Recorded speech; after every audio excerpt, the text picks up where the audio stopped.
Katonda agenda kukolamu story abalala gye balaba ne bakkiriza nti waali.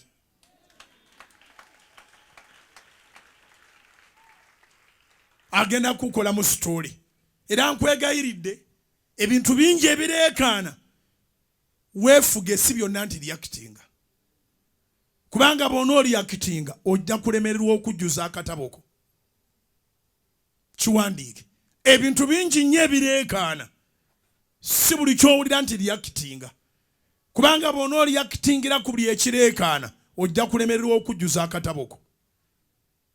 Waliwo akatabo k'ogenda okukola asomamu ategere nti waliwo Katonda. Nga totawaanye na kuwandiika, kagenda kwewandiika kokka. Abantu balabe ebyali bikuleekaanira, balabe ne wootuuse bagambe waliwo Katonda. Download the Salt Media app from the Google Play Store and the Apple App Store.